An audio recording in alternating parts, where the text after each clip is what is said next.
Hi, my name is Margarita Rosa. I'm in the Department of Comparative Literature in my 6th year, and my dissertation is called Wombs of Liberation, the Legislation of Black Maternity and the Freedom of the Womb in Brazil. When we study the history of enslavement, we often assume that the child of an enslaved woman is always born enslaved. But the reality is that participator ventrum was applied quite inconsistently, meaning that in some cases, the child of an enslaved woman was born free.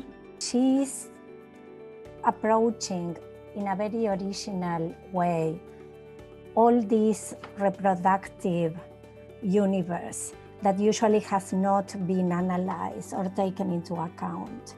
What I have found most interesting throughout my research is that it was women, enslaved women, who took their cases up to court, arguing that their children were born free. The freedom of the womb came to be one of the first instances of liberation from slavery. So the emergence of Black culture in all its multitudes is really a response to the history of oppression, to the history of the framing that was not created by Black people themselves, but by their slaveholders.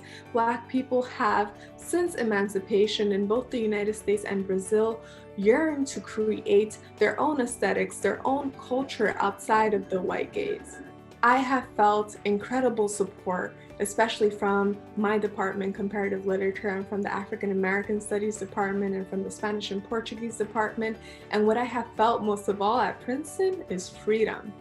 Freedom to do whatever kind of research I want, freedom to explore whatever aspect of Black women's lives that I want, and freedom to carve out for myself a place within historical scholarship that is uniquely mine.